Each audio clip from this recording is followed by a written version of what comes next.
What's going on YouTube? Flashy here and welcome back to another Destiny 2 build video. Today we have a really fun one, especially if you guys are grinding out those Defiant Battlegrounds. That activity specifically is where this build really shines. It's all about making and collecting orbs to gain insane buffs and bonuses to your Solar Hunter. It's also a relatively easy build to throw together. You really don't have to do anything with like artifact mods or anything like that. It kind of just does its own thing and blasts away bosses with Blade Barrage. Before we get into it, be sure to leave a like on the video. It helps out the channel a ton, and hit subscribe so you get notified of new Destiny 2 videos here. But now let's get into the build, starting with the subclass, of course. First up is our super, and you guys saw the title. We're using Blade Barrage. For the class ability, we'll be taking Gambler's Dodge, fully recharging our melee ability when dodging near enemies. Triple jump is going to be our jump, and I personally like Knife Trick for Scorch, which, if you don't know, causes damage over time to a target, and they'll start accumulating Scorch stacks, and after enough stacks, they'll ignite, causing a solar explosion. And then finally, for our grenade, we're going to be taking Trip Mine grenades. For our aspects, we have On Your Mark. Precision final blows grant you and nearby allies increased weapon handling and reload speed, stacking up to 3 times,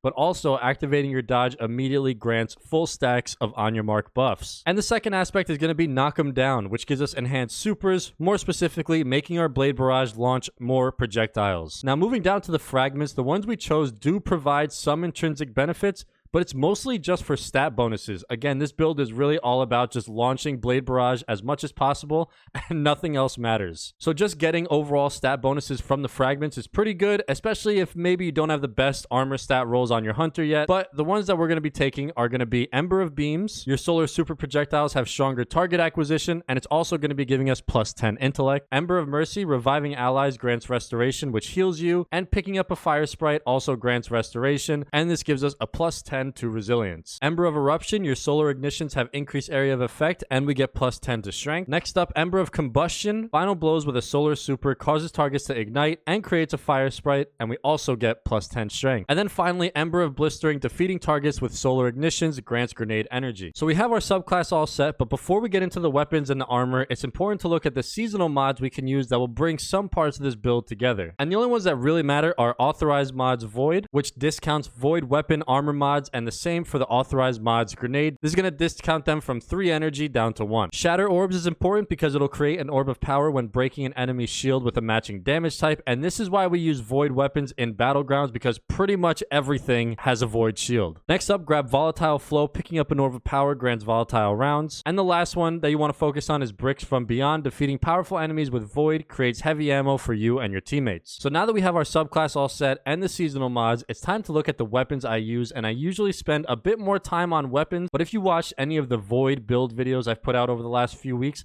I've talked endlessly about some of the better Void weapons for this season. So just to go over it really quickly, I just always use the Wave Splitter exotic trace rifle in Battlegrounds, which has the intrinsic trait Harmonic Laser. Laser damage has 3 power levels that oscillate while the trigger is held down. But since this build is all about making and collecting orbs, Wave Splitter is great because it has the perk Supercharged Battery, which is when collecting an orb of power grants a period of maximum power that automatically reloads and suppresses targets. And for the heavy, one of my favorite weapons in the game right now, the Commemoration Machine Gun, always in my heavy slot, especially when I'm running Battlegrounds. Again, if you don't have these weapons, those other Void videos I've made have quite a few other options there. You don't have to use these, but again, these are the ones that I like to use personally when I'm running Defiant Battlegrounds. And then when looking at the stats, there's a few ways you can go with it, but honestly, as long as they're not like tier 1 or something, you'll be fine. But if you do want some recommendations, first up, always grab tier 10 to resilience. And then after that, you might want to focus on either discipline or mobility. And if you don't know, mobility is actually tied to the hunter dodge cooldown, so you just want to keep that in mind. So having this higher up as a hunter is always good, but honestly, I'm just running resilience and discipline. Everything else just kind of figures itself out with the orbs that we pick up pretty much. For our exotic armor piece, we're going with what this setup was entirely built around, and that is the exotic legs, the Star Eater scales, with the armor perk Feast of Light. You gain additional super energy from orbs of power you pick up, which for the larger orbs of power, instead of getting 7.1% of your super, you're actually getting 10%, and for the smaller orbs, instead of getting 2.5% super, you're getting 4.17% of your super. And then while your super energy is full, picking up an orb of power overcharges your super, causing you to gain a burst of healing when cast and a bonus to super damage, and at maximum overcharge, you also gain an overshield. So there's a lot going on with these boots, but to put it simply, we can get up to times 4 stacks of Feast of Light.